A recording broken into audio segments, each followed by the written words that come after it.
Le va-et-vient maléfique d'un pervers narcissique dans ta vie ou comment tu finis par devenir complice de ton propre malheur. Oui, oui, oui, oui.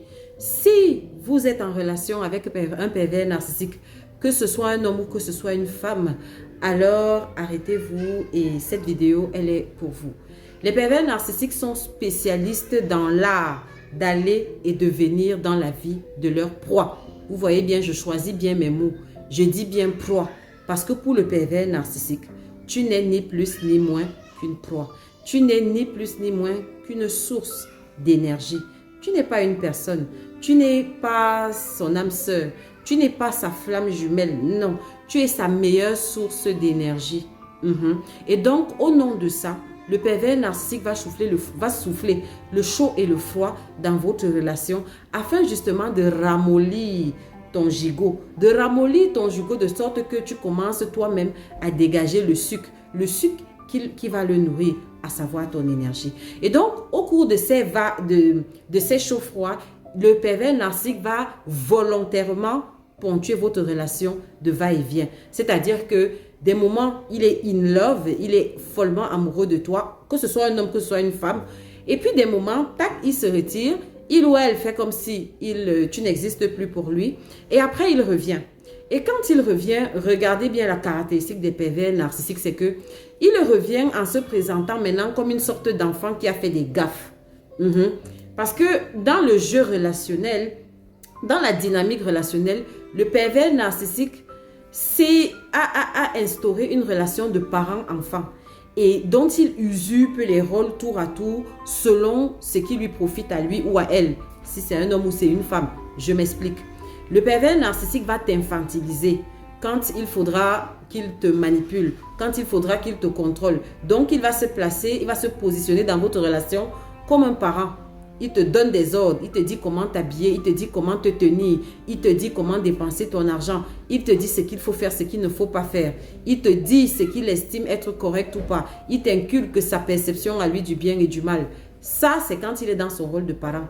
Maintenant, quand il sait qu'il t'a fait du sale, quand elle sait qu'elle a fait quelque chose d'abominable, mais qu'elle souhaite quand même revenir dans ta vie pour continuer à te maltraiter, à te torturer, mais surtout à t'exploiter, alors elle va shifter les rôles et elle ou il va se mettre plutôt dans la position d'un enfant qui s'est fait caca dessus et qui vient tout penaud comme ça là et qui te regarde.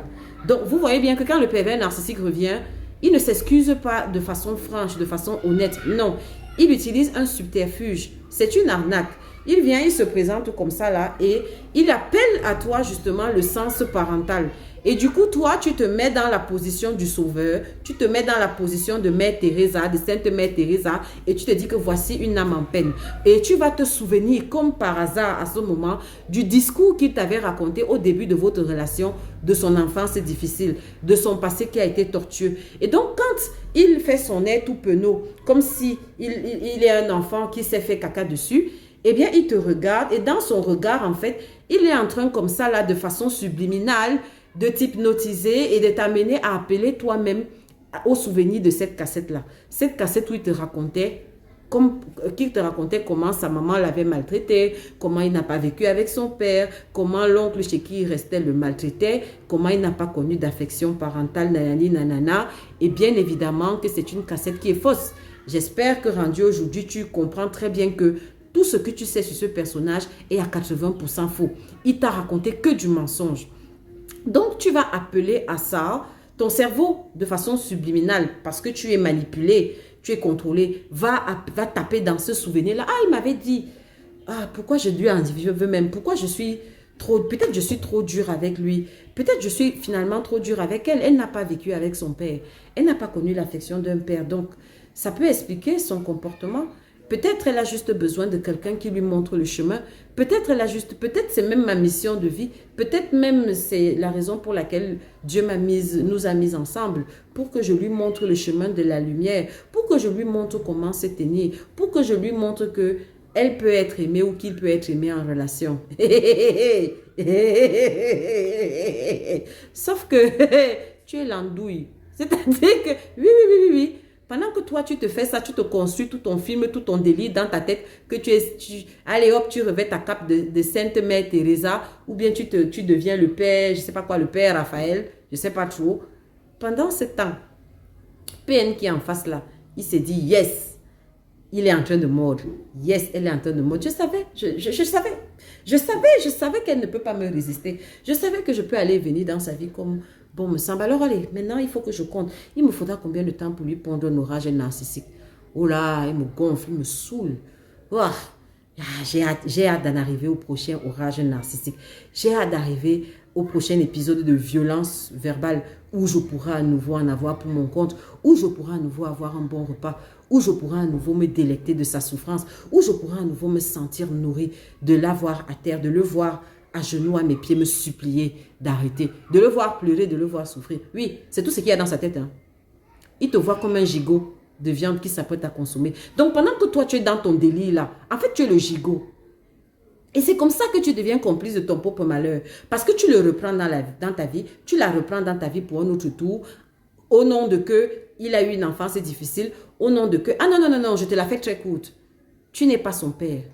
Tu n'es pas sa mère. Tu n'es pas le père qu'elle aurait dû avoir. Tu n'es pas la mère qu'elle aurait dû avoir. Et non, tu n'es pas sa providence. Tu n'es pas sa bonne fée. Tu n'es même pas son âme sœur, sa flamme jumelle ou je ne sais pas quoi, son feu jumeau. Tu n'es rien de tout ça.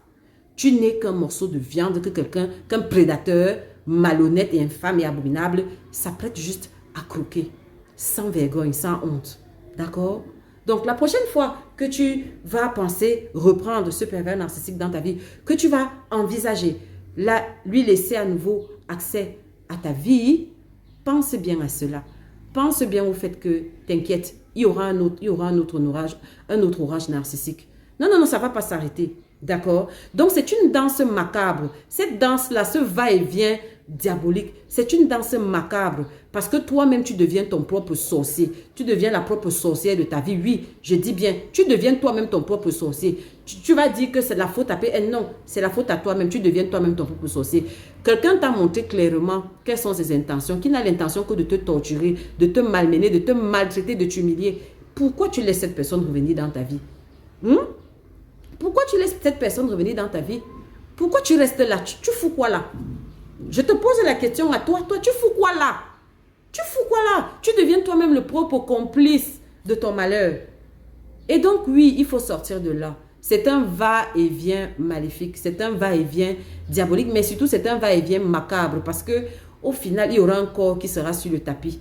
Et si tu ne prends pas garde, ce sera le tien. Parce que tiens-toi tranquille, à force d'être maltraité, à force d'être malmené, à force d'être torturé dans une relation, à un moment donné, c'est toi qui vas y laisser ta peau.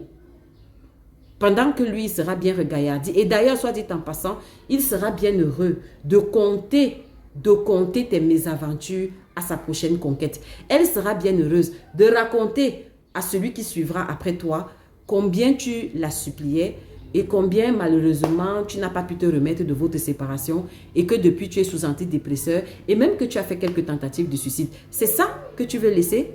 C'est ce souvenir, c'est ça que tu veux laisser? S'il te plaît, je te prie de te ressaisir. Le jeu n'en vaut pas la chandelle. Quand il revient, il fait son air penaud. Ne porte pas l'habit de parent. Depuis quand tu es son parent? Depuis quand tu es Sainte Mère Teresa pour lui? Depuis quand? Et d'ailleurs, quels sont les lauriers? Quelle est la récompense? Quel en est le salaire? Quel est le salaire que ça t'a donné? Je ne sais pas, à force de porter cet habit, je pense que quand on porte un rôle, quand on porte un costume, il faut bien qu'il y ait récompense pour ce costume-là. Mais si la récompense pour le costume de Père Raphaël et de Sainte Mère Teresa à tous les coups, c'est des insultes, c'est des injures, c'est de l'ingratitude, c'est de la méchanceté gratuite, c'est des humiliations à n'a point fini, à un moment donné, tu dois bien comprendre que c'est un rôle qui n'est pas fait pour toi. On n'est pas fait pour tout. Il y a des habits qui ne sont pas faits pour nous. Tu dois comprendre que cet habit-là n'est pas fait pour toi. Et donc, oui, tu dois sortir de cette danse macabre. Sinon, le prochain corps qui sera posé sur le sol, ce sera le tien. Pensez-y.